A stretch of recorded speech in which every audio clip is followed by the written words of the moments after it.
franqueadores que ainda não fazem parte da FEPAR, ou mesmo os empresários que têm interesse em conhecer mais sobre o franchise, em entender mais sobre formatação, entender mais sobre todo esse mundo que envolve as franquias empresariais. É uma oportunidade para vocês se aproximarem, procurar a gente. Aí vocês viram agora todos os diretores, então nós estamos à disposição. Dando sequência ao primeiro Summit do Franchise, você está pronto para crescer? Temos a honra de apresentar o primeiro dos nossos convidados, Leonardo dos Anjos, da Anjos Colchões, com 290 unidades franqueadas. Todo mundo quer quando abre uma franquia. Eu quero ter 100, quero ter 200, quero ter 500, quero ter 1000 unidades. Mas antes de tudo eu preciso falar um pouco da empresa. Hoje eu estou como coordenador regional da ABF Sul, então estou trabalhando paralelamente com a empresa, junto nesse projeto da ABF, que é um projeto maravilhoso de franquias, né? Não é pró-franqueado, não é pró-franqueadora, é pró o ecossistema do franchise. É isso que a gente busca. E é isso que a gente quer, que todo mundo cresça junto. Trouxe aqui uma apresentação bem rapidinha para falar um pouco sobre o franchising americano, que é um grande exemplo que a gente tem dentro do Brasil, em quem a gente se espelha, e eu trouxe alguns números de curiosidades para todos vocês. Mas falando um pouco mais da Anjos Colchões e Sofás. Começou lá em 1990 com o meu pai. Então meu pai ele começou com uma estofaria, com apenas 4 funcionários. E dessa estofaria ele começou a perceber que ele poderia crescer muito. Então ele começou com um estofados popular, lá em Capitão Leônidas das Marques, fica a 70 quilômetros de Cascavel, onde é a nossa sede da franqueadora. E ali, com o passar do tempo, ele foi crescendo, com a demanda dos colchões, dos sofás, ele começou a fabricação de espumas em 1999. E com a fabricação de espumas, veio à tona que todo mundo imaginava, vai começar a fabricar colchões. Ele falou, não, o meu foco é o sofá, eu não quero isso. Graças a Deus ele mudou de ideia, então começou a fabricar colchões. Hoje 85% do nosso faturamento é colchões, apenas 15% sofás. E a partir dali ele começou a crescer com a empresa, vendendo muito no multimarca, vendendo para Casas Bahia, Magazine Luiza, para todas essas grandes redes de varejo. E como todo mundo conhece, sabe como funcionam essas grandes redes. Eles espremem ao máximo. Eles vão negociar contigo e eles querem um produto a preço de custo até abaixo. Então, trabalhava-se muito, tinha muitos funcionários, mas tinha um risco muito grande. E ali nasceu o sonho de fazer as lojas. Então, não é de ontem, já é desde 2007 a gente tem a primeira loja da Anjos Colchões. E esse projeto foi crescendo com o tempo, então a gente conheceu a ABF, conheceu pessoas, formatou a franquia ali em 2007. E eu digo assim, a gente teve loja própria, teve franqueado, tudo que era para fazer de errado a gente fez, para aprender como era para fazer da maneira certa. Então eu vejo muita gente querendo já no primeiro, segundo, terceiro ano crescer estratosfericamente, assim, mas de uma maneira não se nasce da noite para o dia. E com o passar do tempo a gente começou ali, foi até 2018, a gente em 12 anos mais ou menos, a gente atingiu 100 unidades. Então foi uma comemoração muito grande. E foi em 2019. De 2019, final de 2019, começamos 2020, pandemia, todo aquele negócio, a gente saiu de 100 para 170 unidades. 170, fomos para 200, esse ano a gente quer encerrar com 230. E o que foi esse grande crescimento? Então, eu diria, 2 coisas. Uma equipe bem formada internamente e a gente buscou atacar o mercado de uma maneira em que a gente fez algo totalmente diferente dos nossos concorrentes. Então eu sempre falo o que você precisa ter para ter uma franquia boa. Você tem que ter realmente um diferencial competitivo. Se você for de uma maneira igual aos seus concorrentes ou tiver muitas semelhanças, provavelmente o teu negócio ele não vai perdurar na franquia. Você precisa realmente ser muito bom no que você faz. Porque é isso que faz a diferença, no sentido de você crescer, não só aqui em Maringá, ou eu lá em Cascavel, Curitiba, no Sul, mas para você fazer algo lá no Nordeste, fazer algo lá no Norte. Estava falando agora com o Elisandro, e ele falou, entrei agora nas 5 regiões, mas é um desafio muito grande. E o que faz uma franqueadora crescer? Franqueado ganhar dinheiro. Esse é o grande X da questão. Eu vejo ainda muitas franqueadoras de uma maneira em que o franqueado ele não está ganhando dinheiro e está querendo acelerar. Então, daqui a pouco, tem que repensar de uma maneira, porque o que faz o franqueado feliz? É ganhar dinheiro. Então, a gente tem que estar sempre pensando de uma maneira assim. Então, mais ou menos baseado nessa história da Anjos, até o Paulo vai falar um pouco mais de expansão, depois a gente vai ter umas perguntas mais focadas nisso, mas eu gostaria de fazer essa apresentação. Tem pastor?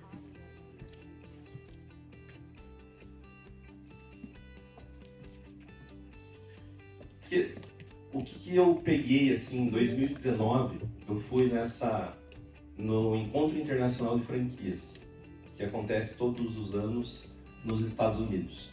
E lá você começa a entender, principalmente, o que é o mundo de franquias, mas o que eles fazem. Então, vou passar um pouco aqui. Primeiro, em forma de números, para todo mundo entender, hoje o Brasil, em 2022, faturou 200 bilhões de reais. 200 bilhões de reais foi o número que faturou o franchising do Brasil. Vocês acham esse número alto, baixo, médio? Imaginava mais ou menos?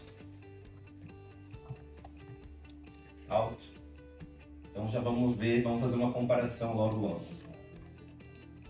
Números do franchising, isso aqui, se tem alguém do Sebrae, talvez esteja atualizado, eu peguei esses números antigamente.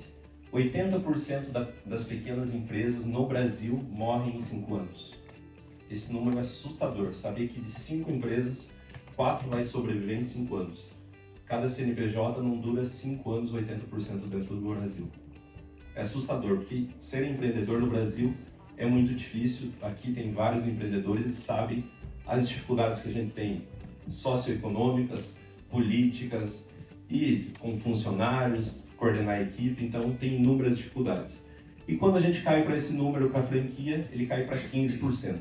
Por quê? Porque a gente passa o know-how, a gente traz uma segurança para o nosso franqueado. Ele talvez não queira continuar com a franquia, dá para repassar, então a gente traz essa segurança. Falando em Brasil, 200 bilhões de reais. Então vamos ver um pouco mais do mercado americano.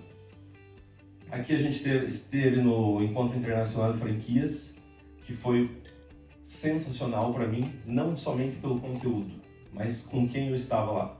Estava aqui o pessoal do Chiquinho Sorvetes, Maple Beer, Casa do Construtor, da Sorridentes, todas as franquias com mais de 1.000 unidades. Então, vocês imaginem como é um network, você está lá 10 dias com essas pessoas gigantes do mercado brasileiro. Como vocês estão aqui, eu acho muito legal esse núcleo para a gente conversar com outras pessoas do ramo ou outros empresários, que é assim que a gente começa a aprender bastante. Então, uma equipe sensacional que eu aprendi muito, eu falo sempre. Foi uma grande virada de chave na minha vida, por quê? Porque eu nunca me senti tão mal de você se sentir, sabe quando você se sente o mais burro daquela turma? Foi isso que foi o meu sentimento. Mas daí, conversando com as pessoas, fazendo amizades, eu vi que eu tinha muito para aprender e cada vez mais eu busquei estar com esse tipo de pessoa que faz toda a diferença no nosso negócio. Mas falando do mercado americano, o McDonald's ano passado faturou 112 bilhões de dólares. O McDonald's sozinho é 2,5 vezes do que o Brasil. Então dá pra gente imaginar como a gente tem para aprender. Um filme que eu sempre indico para todos os franqueados, quem aqui já assistiu Fome de Poder? Quem não assistiu, quer saber sobre franquia, assista esse filme, que é sensacional. Você entende um pouco da história do McDonald's, que você entende que quem fez acontecer não foi os irmãos McDonald's, mas quem fez acontecer foi o Ray Kroc, que era um grande vendedor e que fez toda a expansão do McDonald's, que é considerado um dos maiores nomes de franquias do mundo. Mas não foi ele que criou a marca. Então isso faz muito a gente pensar que a gente pega, por exemplo, a nível nacional, um Semenzato, que ele vai lá e acelera inúmeras marcas e tem sucesso, porque ele entende o quê? De franquias, independente da marca que ele pega. Algumas unidades ali, 40 mil unidades McDonald's, 78 mil unidades a 7-Eleven, que quem não conhece é como se fosse a MBM, uma loja de conveniência, que está crescendo muito, é a rede que mais cresce no mundo, KFC, Burger King e outras unidades. A 7-Eleven, em 10 anos, cresceu mais de 30 mil unidades. Se você fazer essa conta, são 8 unidades e meia por dia. Então, eu queria crescer isso por mês, eles crescem por dia. Então, a gente começa a entender como que esses caras fazem tantos números, como que eles fazem de uma maneira tão acelerada e tão bem feita. E dentro dos números, a gente começa a ver a segunda unidade que mais cresce é o Subway. E a gente vê que o Subway está enfrentando uma grande crise, né? Por quê? Porque não está se inovando. Então ele não está fazendo seu dever de casa, que é ter um diferencial competitivo muito grande. E o que eles falaram muito? As boas práticas. O que você deve fazer quando franqueador? Dê mais valor para a pessoa mais importante da marca. Quem vocês imaginam que é a pessoa mais importante da marca? Eu diria, quando você vai falar de marca, por exemplo, do meu caso, da Anjos Colchões, quem é a pessoa mais importante? É o vendedor. É aquela pessoa que vai estar diretamente atendendo o público. Não adianta nada, eu fui numa palestra, gostei do Leonardo ou Claudinei, meu pai, vou comprar deles, se de repente você vai dentro de uma loja e é mal atendido. Você já sai com uma impressão muito ruim. Então eles fazem muito treinamento, que é isso que é o grande pilar da franquia, é fazer muito treinamento. Falando no McDonald's, até lembrando de algumas histórias, uma vez eu fui lá nos Arcos Dourados, em São Paulo, e eles falaram que tiveram uma proposta de um franqueado para abrir 6 unidades. E essas 6 unidades ia custar 12, 15 milhões. E ele chegou e falou pro franqueado: você vai fritar hambúrguer e você vai limpar o chão? Deu franqueado: claro que não. Eu estou investindo um valor tão alto desse, vai ter pessoas para fazer para mim. O McDonald's não quer o seu dinheiro.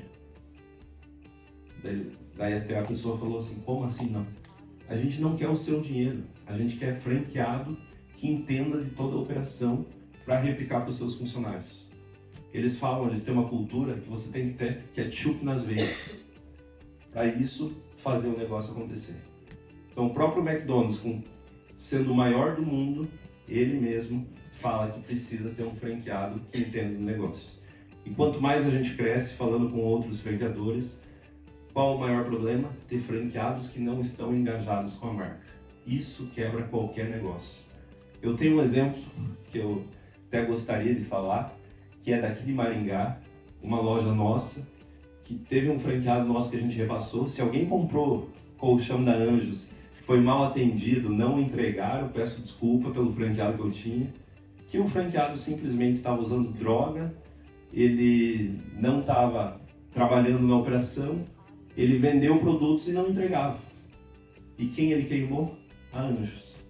Mas quem fez todos os problemas foi ele como franqueado. Só que agora, se alguém teve esse problema aqui de Maringá, me conhecendo agora, você começa a entender. Mas se você não me conhecesse, quem vai ser queimado? A Anjos Colchões. Então a gente tem que cuidar muito desses franqueados, essas pessoas que tocam. Já mudamos o franqueado, já está tudo certo, podem comprar lá, está tudo bem. Tá? A cultura do Learning Change, isso daí é muito forte nos Estados Unidos, que é aprender e mudar. Eu falo sempre, por que a gente vê todas as inovações acontecendo lá, todos os anos? Porque um time que está ganhando se mexe sim. Então eles sempre estão inovando, sempre fazendo alguma mudança. Como eu falei ali do Subway. Subway foi uma das redes que mais cresceu no mundo e está a ponto de quebrar. Já faz anos que estão falando sobre isso. Porque ele não fez algo diferente, ele está sempre trabalhando da mesma maneira. E isso é o que está quebrando ele. Então tem que fazer algo novo, você sempre tem que estar buscando algo para o seu franqueado, para a sua franquia, para você estar acima da concorrência. Aí algumas ações de franqueados, a gente percebe muito forte o franqueado que é da cidade.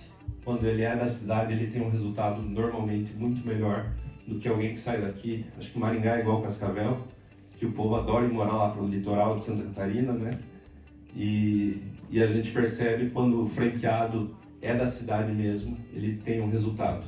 Mas principalmente quando ele participa, como a gente está tendo aqui, participa de causas locais, está sempre inteirado, fazendo network, é isso que faz a grande diferença. Review tem muito valor, reclame aqui. Então, nos Estados Unidos eles falam muito. As pessoas, antes de entrar em qualquer estabelecimento, elas pesquisam na internet antes. Cada vez mais a gente tem visto aqui dentro do Brasil as pessoas buscando. Como eu falei antes, daqui a pouco se queimou o nome da nossa loja aqui em Maringá por causa de uma pessoa que estava fazendo tudo errado. Então a gente tem que cuidar muito em cima disso. E é dever da franqueadora estar em cima com o franqueado. O que é combinado não é caro. A gente fala assim, tem inúmeras empresas vendendo à parte, mas quer ver um problema muito grave você colocar dentro da rede e você combinar uma coisa e não cumprir. Ou o franqueado não cumprir com o cliente. Então a gente precisa ser muito honesto nisso daí que faz toda a diferença. Colaboração e compartilhamento. Eu aprendo muito e muito com os meus franqueados. Como fazer algo diferente. Eles que estão lá na ponta, eles que estão atendendo o cliente, eles que estão pensando algo novo. Então, quando tem alguma coisa boa, eu já busco para compartilhar com toda a rede, porque é isso que faz a diferença numa franquia. É isso que uma franquia faz. Se for o que dá certo lá em João Pessoa, na Paraíba, pode dar certo lá em Porto Alegre, pode dar certo lá em Belém, pode dar certo aqui em Maringá, independente do local. Se é uma boa ação, a gente tem que estar sempre buscando para compartilhar com os demais franqueados. Uma coisa que se fala muito hoje, transparência, causa e sustentabilidade. Isso cada vez mais, essa nova geração que vem falando, nos Estados Unidos muito forte também, e aqui no Brasil cada vez mais eu vejo que a empresa tem que ter uma causa. Não basta a empresa apenas vender seu produto. Então, é uma coisa que para os mais velhos a gente, tô dando emprego, tô gerando alguma coisa, você tem que fazer algo bom pelo planeta ou para as pessoas.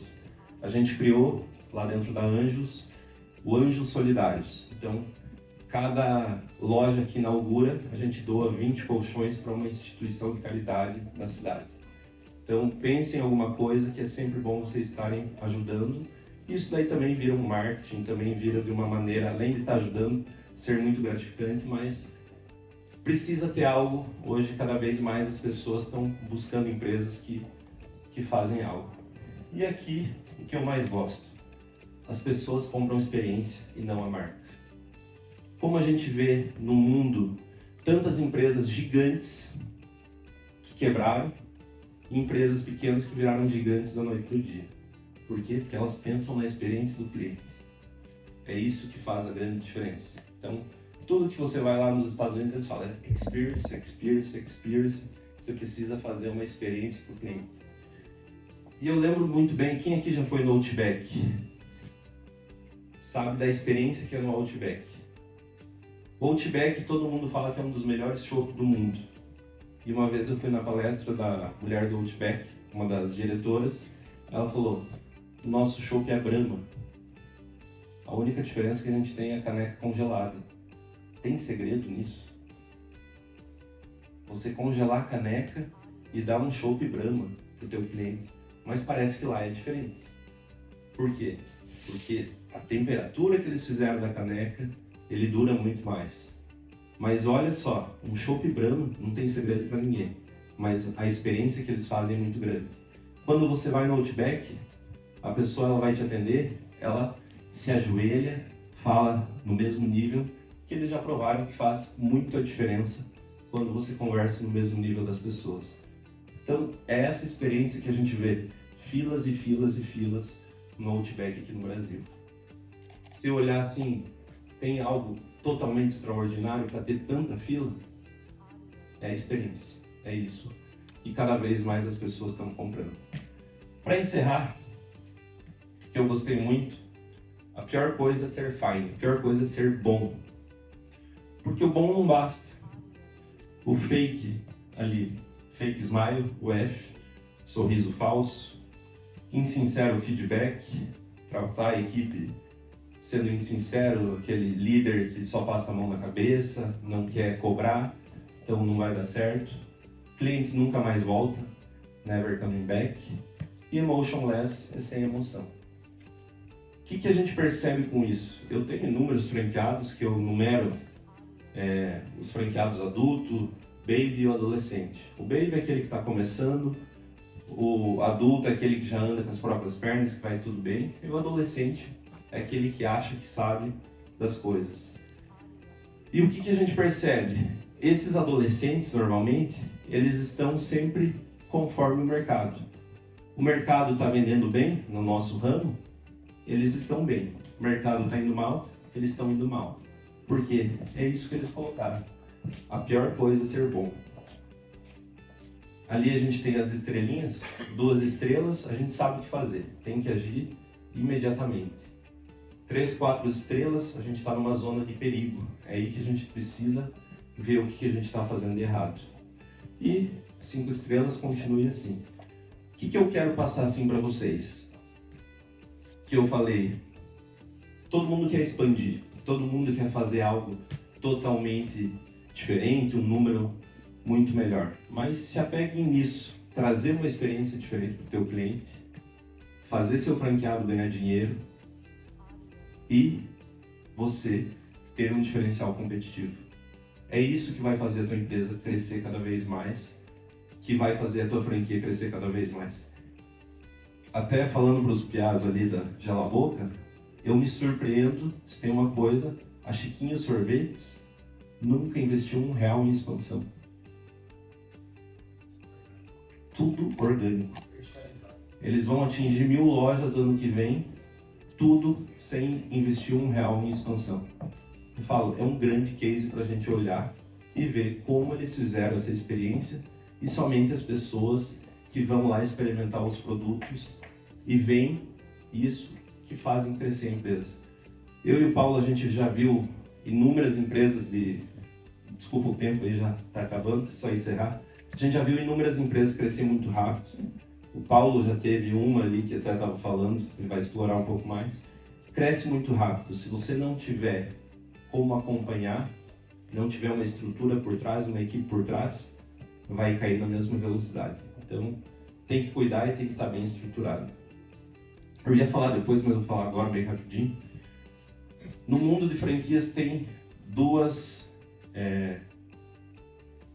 terrores que chamam, que é a maldição das 30 lojas e a maldição das 100 lojas. Sabe o que é a maldição das 30 lojas?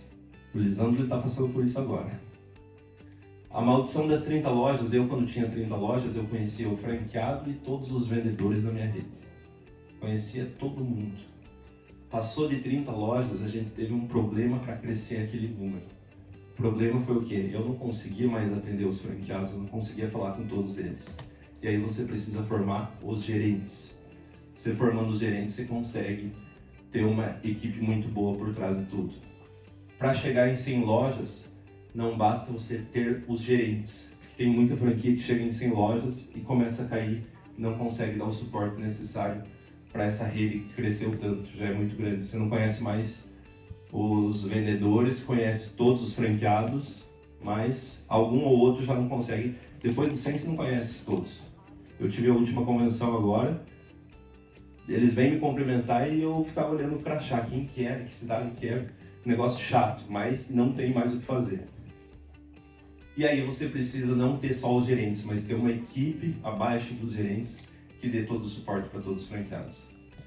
Sei que não era esse o foco para falar, me passei um pouquinho demais, mas eu acho bom a gente deixar registrado isso, porque nada melhor do que a gente crescer sustentável. É muito bom a gente crescer, mas a gente não pode cair depois. Então, é isso que é o grande mantra do franchise, até na BF está falando de um franchising íntegro, que é o quê? Você crescer com, como que diria assim, rentabilidade, crescendo de uma maneira correta. Porque se você acelerar demais, com certeza vai ter um problema futuro. Então vou passar minha palavra ali para vocês e agradeço aí. Depois vou estar aqui para mais perguntas. Paulo agora, né? Restaura Jeans e Grupo Restaura, não é isso? Falar um pouquinho sobre expansão para vocês, para a gente iniciar nosso bate-papo. Fica à vontade, Paulo. Oi pessoal, tudo bem? Boa noite. É um prazer estar aqui com você. Obrigado pelo convite aí à FEPAR. Só para eu entender um pouquinho, quem aqui é franqueador? Quem aqui quer ser franqueador, quer transformar um negócio numa franquia? Legal. Tem franqueados também? Tem alguém que é franqueado? Franqueado, legal. E fornecedor do sistema de franquias? Legal, muito bom. Eu vivo franquia já há bastante tempo, né? Eu venho de uma empresa que eu estou na segunda geração, muito parecido com uma história muito semelhante com a do Léo, da família dele. Meu pai começou o negócio em 91. Eu sempre brinco que eu não tive muita escolha, né? Eu acabei entrando para dentro do negócio, quando eu vi eu já estava de cabeça dentro do negócio e eu não sei fazer outra coisa a não ser trabalhar com franquias. É a minha única experiência, foi dentro do franchising. Já participei de muitos eventos e fico muito feliz quando eu vejo assim, umas iniciativas como a de vocês, de juntar pessoas para falar de franquias, coisas regionais, isso é muito legal. Porque eu acho que quanto mais gente falando de franquia, quanto mais gente tendo acesso ao conteúdo que o Léo trouxe, franchising íntegro e preocupado com o franqueado, eu acho que a gente vai blindando também um sistema que muito nos favorece, que é o sistema de franquias. Né? A gente sempre conversa nos bastidores, que o nosso grande medo é que de alguma forma o termo franquia passe a ser algo meio banalizado. Né? Todo mundo pode conhecer alguém que já teve uma franquia ou que já teve uma franquia e não deu certo e a gente se preocupa com isso. Então eu acho que talvez a gente que atua, né, num processo assim como franqueador e se preocupa com isso, talvez uma das nossas principais funções seja justamente estar compartilhando boas práticas e falando o que a gente tem feito no dia a dia para conseguir resultados. Então, estou contando um pouquinho da nossa história para vocês. Né? O Grupo Restaura começou em 91 com a Restaura Jeans. Meu pai montou esse negócio lá no Rio Grande do Sul. A Restaura Jeans é uma marca extremamente premiada pela BF, pequenas empresas. A gente, na verdade, a Restaura Jeans surgiu inclusive antes da lei de franquias. Meu pai fazia franquia sem saber direito o que era, ia abrindo ponto lá. E aí ele tinha um sócio que era advogado e o cara falou, surgiu essa lei aqui no Brasil que pode nos proteger e tal. Ele tinha muito receio de questões trabalhistas, aquele monte de gente trabalhando para Restaura sem ser funcionário, porque o cara tinha um negócio próprio, mas ao mesmo tempo não tinha uma relação comercial entre eles. E aí quando veio o franchising, ele aproveitou para formalizar tudo isso e começar um negócio estruturado. Hoje a Restaura tem mais de 240 operações no Brasil. Como eu falei, eu estou na segunda, é uma empresa que está na segunda geração, hoje eu sou um dos diretores da empresa.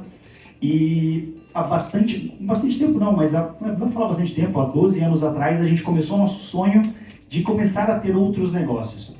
Porque eu sempre gosto de enfatizar que o franchising ele é um dos modelos de fazer negócios, né, de fazer negócios entre pessoas, B2B, talvez um dos mais justos que existam. Né? O Léo com 280, 290 lojas, o Grupo Restaura com quase 400 operações, ou uma pessoa que está começando agora, tem acesso a recursos muito semelhantes para fazer a gestão da sua rede. Né? Não é porque o Léo tem 290 ou a gente tem quase 400 lá no Grupo Restaura que a gente vai ter um equipamento de não sei quantos milhões de dólares lá que vai nos dar uma vantagem competitiva. Porque franchise, no final das contas, é pessoas e processos. Processos bem definidos, pessoas treinadas, preocupadas com o franqueado, franqueador bem direcionado também. Tudo isso faz o negócio acontecer. Então eu acho o franchise sempre muito justo e muito bacana, assim. E como a gente tem, né, na Restaura Jeans, sempre teve na Restaura Jeans muito essa questão da excelência, de realmente conseguir resultado através do sistema de franquias, a gente olhou para a nossa estrutura e falou, cara, beleza, já que franchise não é um equipamento de $1 milhão que eu posso ter na minha estrutura, e sim pessoas, por que não aproveitar essa estrutura dessas pessoas que já estão aqui, tudo isso que a gente adquiriu de conhecimento ao longo de todos esses anos, e começar a ter outros negócios, né? Então, como eu venho nessa segunda geração, eu já venho com uma cabeça um pouco diferente, conversei com meu pai, falei, cara, vamos começar a montar outros negócios, e em 2011 a gente montou nossa segunda marca, que é a Minha Lavanderia. Inicialmente a gente veio com uma ideia de ficar 3, 4 anos pilotando ela antes de começar a transformá-la numa franquia. Depois, quando a gente transformou em franquia, a ideia é que só a franqueada da Restaura Jeans pudesse comprar uma Minha Lavanderia. E aí, a gente começou a expansão da minha lavanderia em 2016 para o mercado geral. Hoje minha lavanderia, nosso objetivo esse ano é bater aí a 100 lojas. E, cara, a gente veio nessa pegada, montamos a segunda marca para ver como é que era. É muito gostoso porque você compartilha muita coisa, né? Então, assim, o ponto de equilíbrio, às vezes, de uma rede de franquia que vai começar do zero, ele é X. O meu, que já tem uma estrutura, que vou colocar uma segunda marca, ele é mais baixo, bem mais baixo, porque eu compartilho muita coisa. Mas também aprendi nessa trajetória que eu não posso compartilhar tudo, tem que ter coisas que têm que ser direcionadas. E aí a gente começou a falar, cara, nosso sonho sempre foi se tornar um hub de franquias. Isso a gente sempre falou para todo mundo, cara, nossa ideia é um dia a gente poder conectar em marcas que estão começando no franchising e essas marcas poderem crescer às vezes em 5 anos o que a gente levou 30 para crescer, né? Pegando alguns atalhos no processo, né? Tipo, através do nosso network também e várias outras coisas, mas tinha um ponto que era fundamental para que isso acontecesse, que era o fato de que a gente precisava saber crescer negócios, né? Porque a Restaura levou aí 30 anos para chegar em 200 lojas, 200 e poucas lojas. A minha lavanderia, né, como eu falei, cara, tem 12 anos, agora vai chegar em 100 lojas. E um fato aconteceu pra gente, muito parecido também com a história do Léo, inclusive a gente é parceiro de franquia já há bastante tempo, sempre trocamos muitas ideias. E basicamente no momento que ele teve esse despertar, também foi um momento que aconteceu pra gente dentro do Grupo Restaura, que foi na pandemia, né, o faturamento lá embaixo, um monte de loja fechada, talvez um momento mais hostil para falar de venda de negócio no Brasil, porque quem tinha negócio aberto não sabia nem se ia ficar aberto. Imagina se convencer uma pessoa que nunca tinha aberto um negócio ou que ia abrir um outro segundo negócio a investir num momento totalmente instável. E a gente, cara, viu nesse momento também uma grande oportunidade, né? Porque, cara, Selic lá embaixo, o brasileiro adora renda fixa, né? Sem risco, tava perdendo para a inflação, cara. Foi o momento que mais entrou gente na Bolsa de Valores, foi o momento que mais se vendeu franquia no Brasil.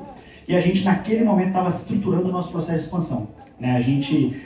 Nós somos meros mortais, somos igual o Chiquinho, né? que cresceu só organicamente, a gente sempre investia em expansão. Mas a gente cria algumas crenças, né, na nossa cabeça, na nossa empresa, que a gente tem que ir quebrando elas e passando por cima e vencendo isso.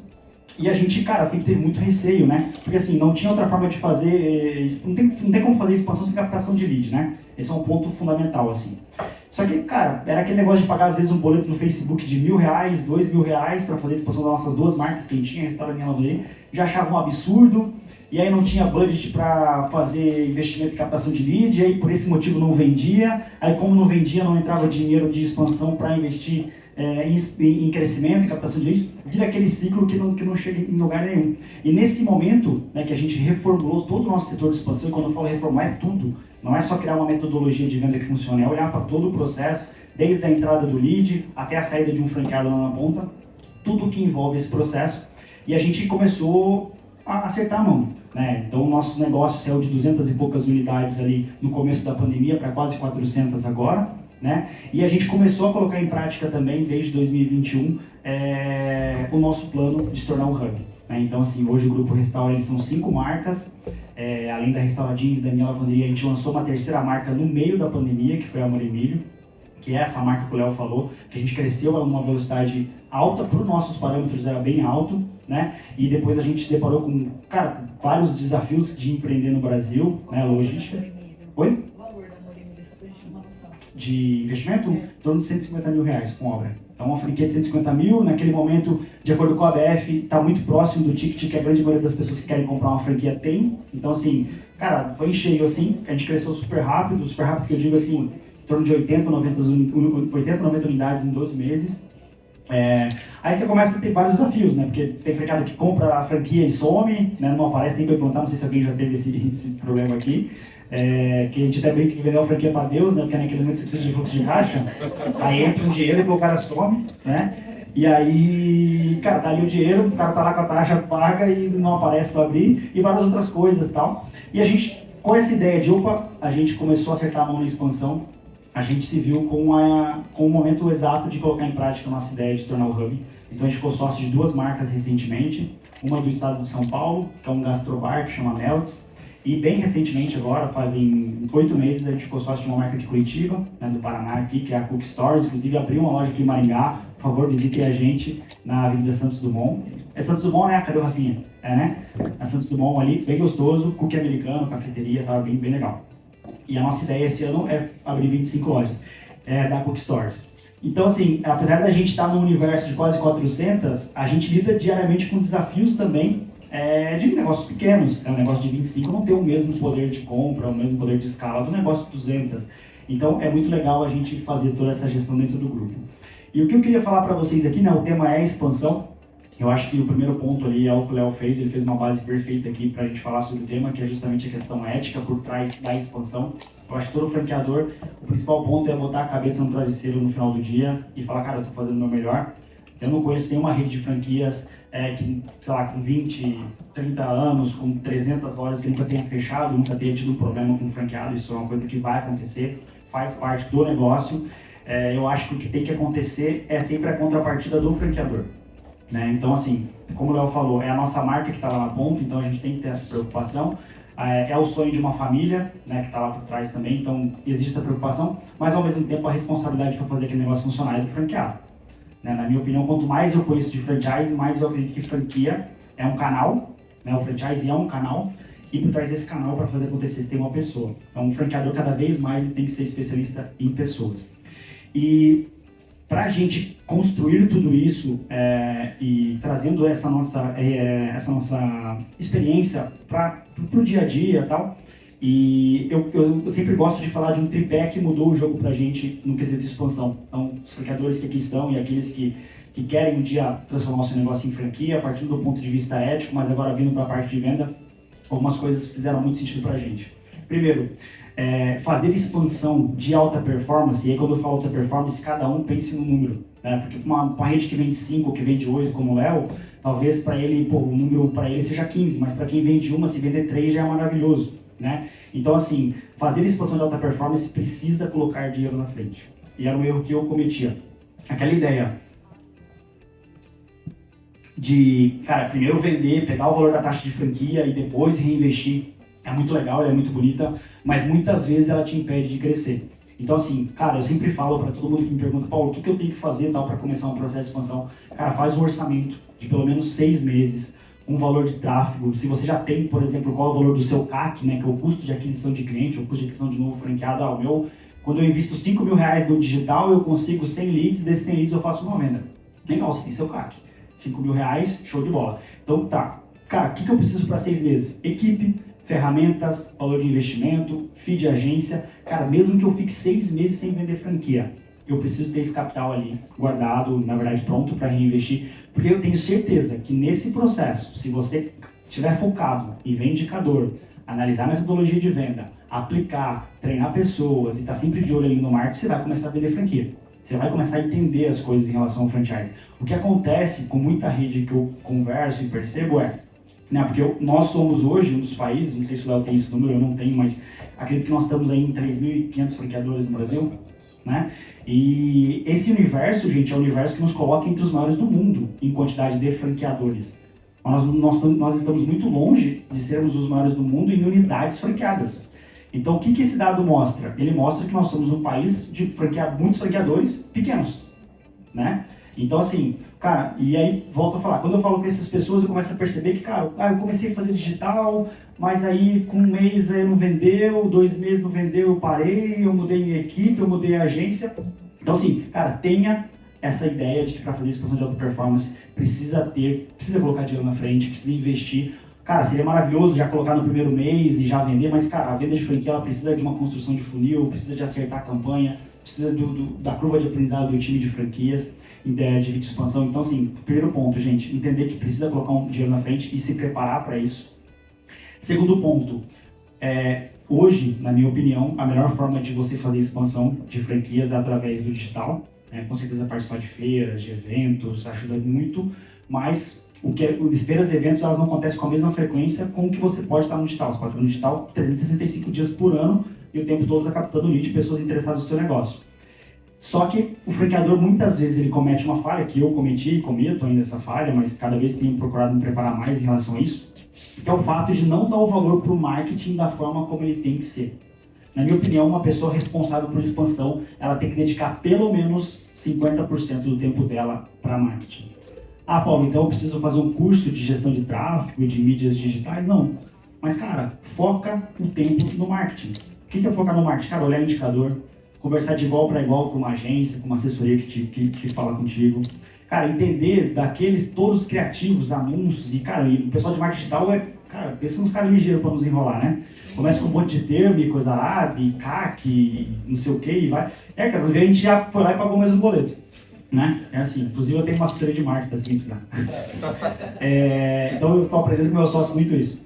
Só que assim, cara, eu venho da linha de franquia e, cara, passei por muitas assessorias, muitas agências, e a gente começou a virar o jogo quando a gente montou uma estrutura de marketing interna.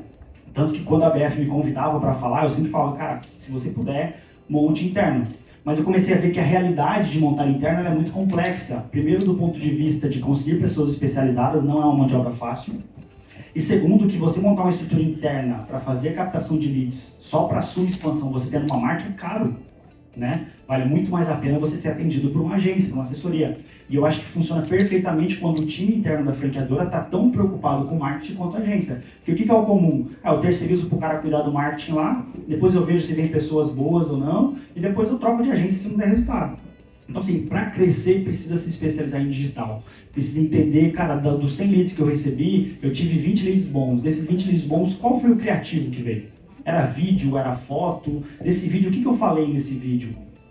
Isso é entender de marketing. Isso que eu falo sobre se dedicar para marketing. É fundamental se dedicar para marketing digital para fazer crescimento de alta performance.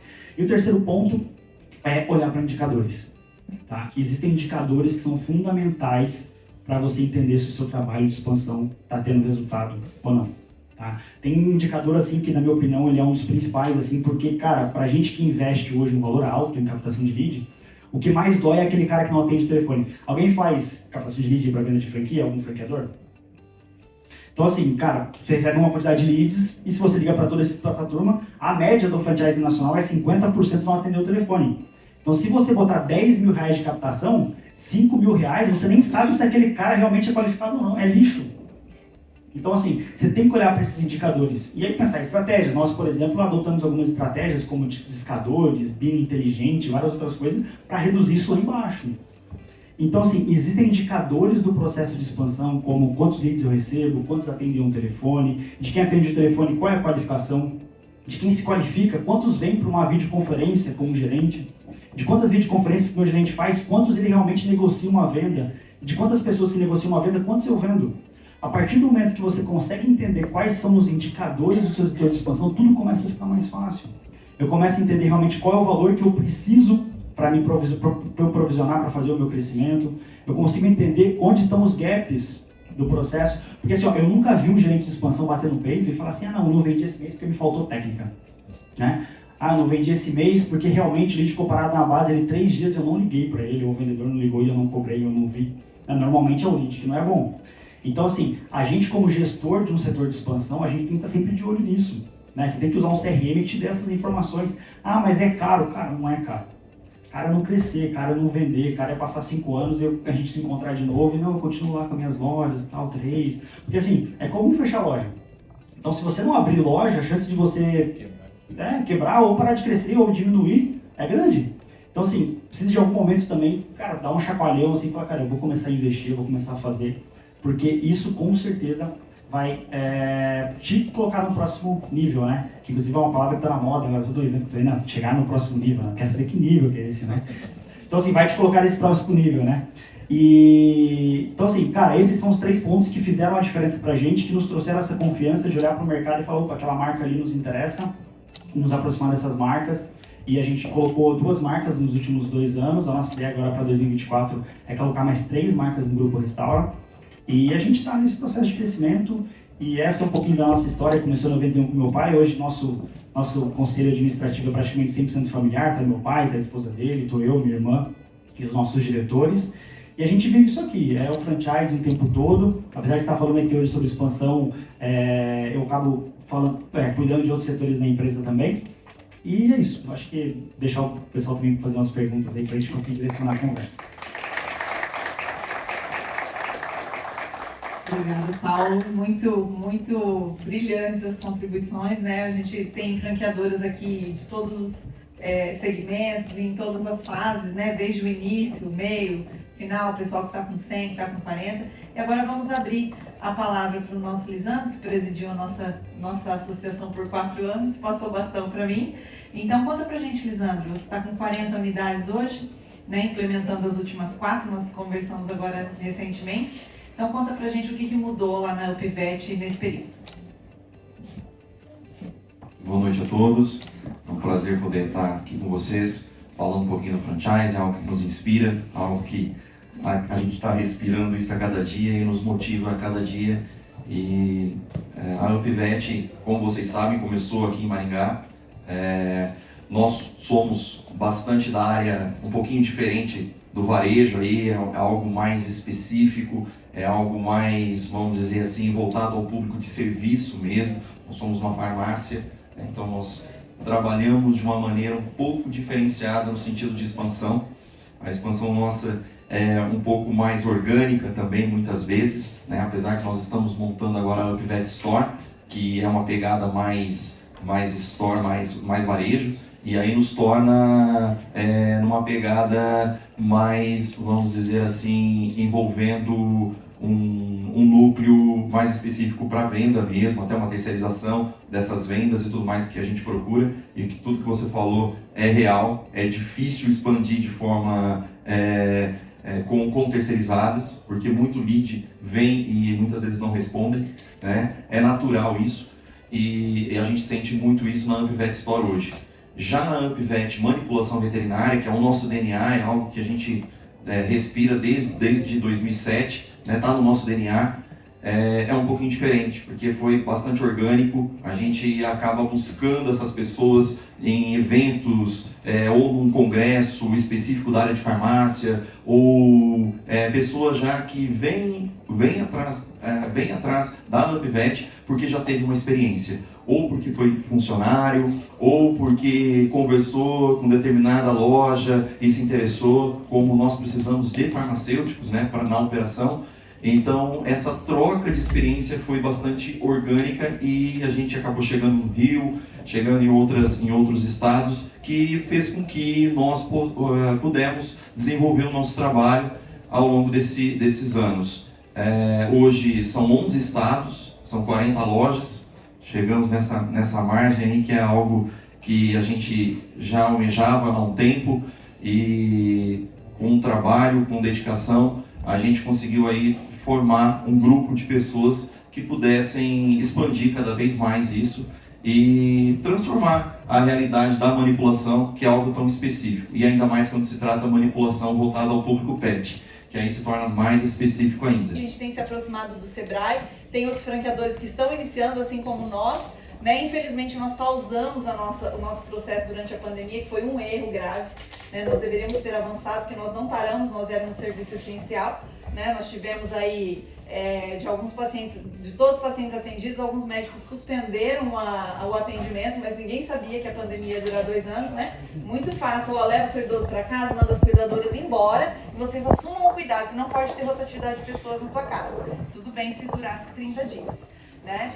Então foi um erro que a gente acabou pausando e agora estamos retomando e ouvindo vocês falarem assim é muito interessante para que a gente possa caminhar também, pegando esses primeiros passos, né, para que a gente possa avançar juntos, porque cada um dentro da sua estada ali dentro do processo de franquia, precisamos colher o máximo, que esse é o core da AFEPAR, colher o máximo que nós podemos, né, das pessoas que estão próximas, para a gente conseguir avançar a passos mais largos.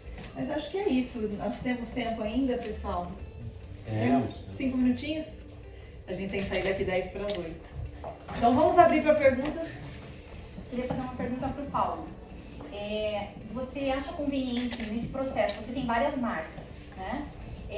Você acha conveniente adotar no aspecto de modelagem de negócio, pensar na modelagem de trás para frente, ou seja, pensar nessa cabeça do investidor, entendendo que no Brasil hoje, uma micro franquia, ou seja, abaixo de 100 mil, a proposta ideal é até um payback de 18 meses, né? Franquias acima de 100 a um patamar de 250, 300 mil, um pouquinho mais ali de 24 a 36 meses, e acima de $500 milhão de investimento, a gente adotar aí uma perspectiva, de repente até podendo chegar em 48 meses. O que você pensa a respeito disso? É possível a gente adotar isso como um dos indicadores para voltar para dentro de um negócio e ressignificar uma modelagem, porque muitas vezes ali ele está, o os franqueadores de base, de início, ele está ali ainda tentando fazer resultado na unidade. E ele fica muito preso ao processo. E eu noto assim, quando a gente pega esse pensamento, você tem condições de trazer um norte para ele. Mas até que ponto isso é viável no Brasil? Né? Sim. Não sei se você entendeu. Entendi. Eu acho que assim, ó, independente do valor de investimento da rede de franquias, né, se é uma micro franquia ou se é uma franquia mais robusta, eu acho que mais do que até o payback, o que eu percebo pensando na cabeça do investidor, qual é a rentabilidade que esse investimento vai trazer. Né? Porque aqui no Brasil a gente é meio... Não conheço muito franchising fora, o Léo conhece bem mais que eu, mas o que eu vejo assim, comparando com outros países, principalmente da Europa, a gente é meio mal acostumado com um payback rápido. Né? Se você falar para um europeu que existe uma oportunidade de negócio que recupera em 18 meses, ele vai achar um absurdo. Porque lá é comum eles acharem bons negócios 48, 60 meses para recuperar. Afinal, cara, se recupera o investimento, maravilha, né? Independente do prazo e tal. Mas daí a gente se pega num ponto extremamente importante que é qual é a rentabilidade que esse negócio traz.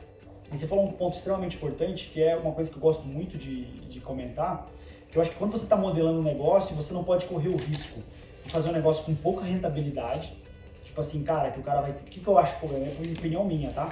2,5%, 3%, você ainda tá num risco do investidor achar baixa a rentabilidade.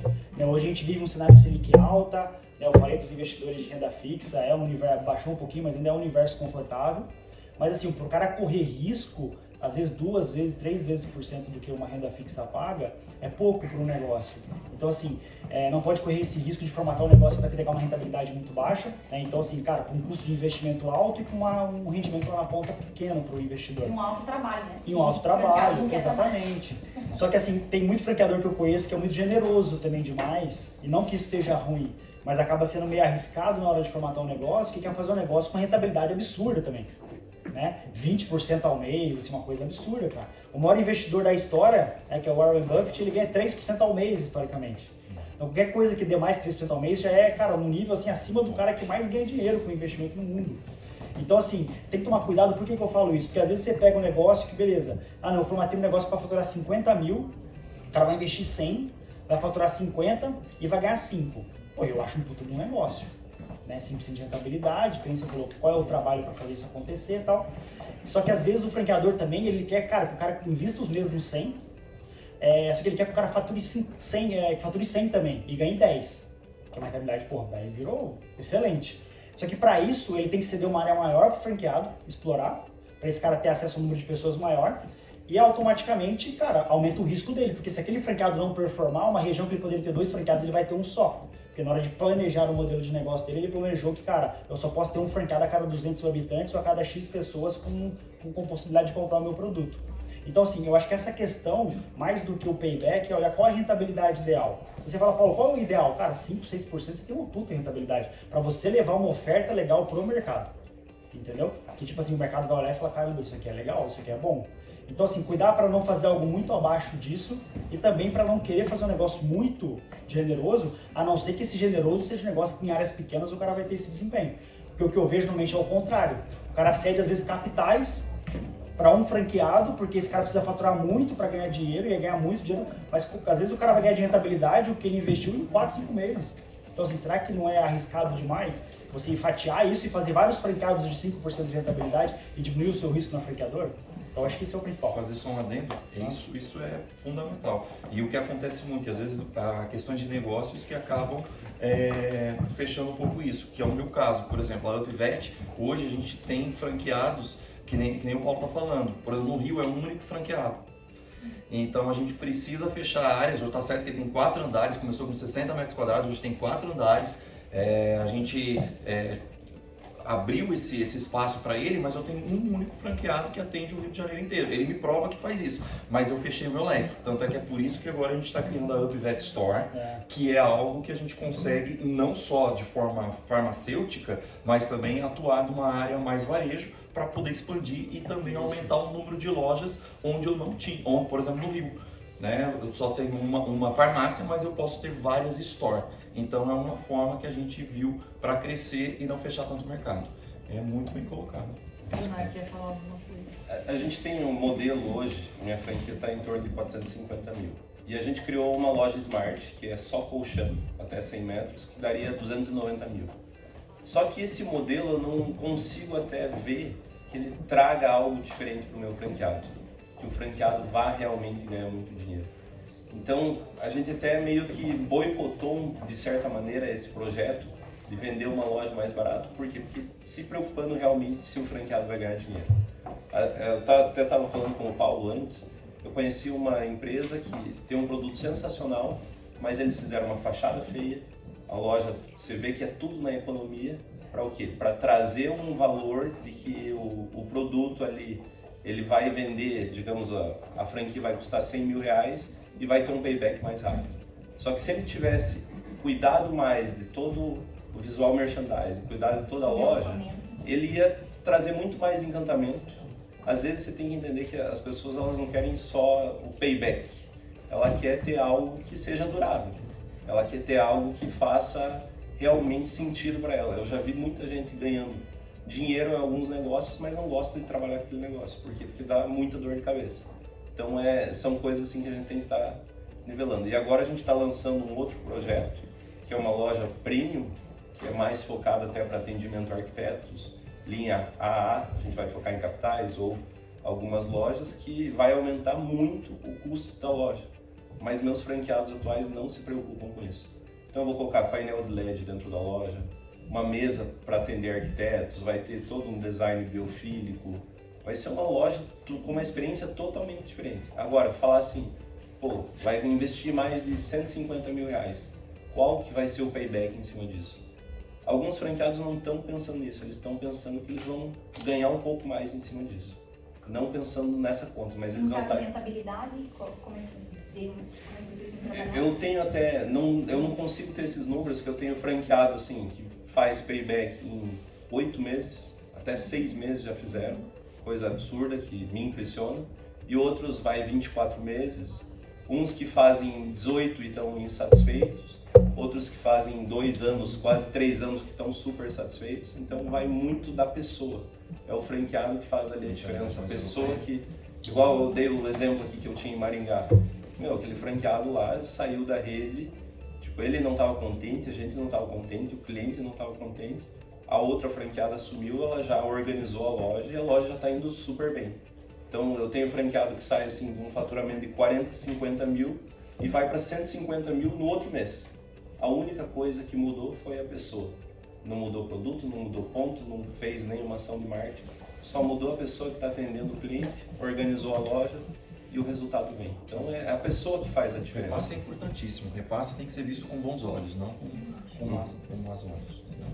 Eu gosto muito da franquia porque tem uma coisa boa e uma coisa ruim. A franquia, você tem um outro dono. Então ele não é o teu funcionário, ele é dono do negócio dele. Teoricamente, ele vai trabalhar muito mais em cima porque ele vai ganhar muito mais, ele vai ser dono do negócio. E eu não gosto de uma maneira que a gente não pode chegar da noite pro dia e dispensar essa pessoa. Então você tem que ser parceiro, você tem que estar lidando ali. Eu falo, é um casamento, a franqueadora é com o franqueado. E nesse casamento os dois têm que estar falando a mesma linguagem, senão dá briga, dá separação e dá todos os Léo, problemas. aproveitando bem rapidinho, eu sei que tem mais gente, mas assim, você falou do Chiquinho, mas o Chiquinho tem uma pessoa, uma personalidade, e assim, até que ponto isso é mito? Entrar uma personalidade, entrar um ratinho, entrar um... Eu tinha agora... É a virada, porque tem muitas empresas, a Mica, por exemplo, quando entrou o Abravanel lá, o Thiago, virou A gente só contratou o Otaviano Costa e a Flávia Alessandro. São os nossos embaixadores da marca, agora está terminando o contrato de 1 ano. Foi assim, perdemos dinheiro. Você pensa, um casal que não tem nada de tempo ruim, até vocês contrataram também o Lucas Luco, né, aquela vez. E daí você imagina, pô, tem tudo a ver com o nosso negócio, família, tudo. Não trouxe nada de venda, não trouxe nada. Até para geração de leads, só veio gente que não tinha mínimo. Ah, eu gosto do casal. Daí você fala. O que eu vejo que funciona nessa questão da personalidade é muito, que no seu caso do Thiago Abravanel, ele é sócio, né?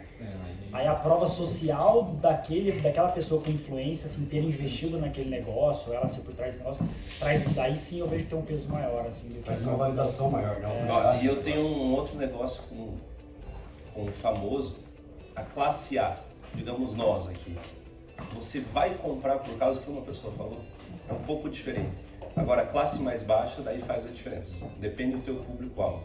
Eu tenho um amigo meu que ele tem a Baston Aerosóis lá, eles colocaram o Neymar, que é a Bold. Pô, é produto, é desodorante barato. Cara, voou de vender. Fez muita diferença. Agora, se eu colocar na minha marca, não quer dizer que vai fazer a diferença. Porque eu estou trabalhando com outro público, que não é tão influenciável, né? Então isso tem que cuidar muito com a marca.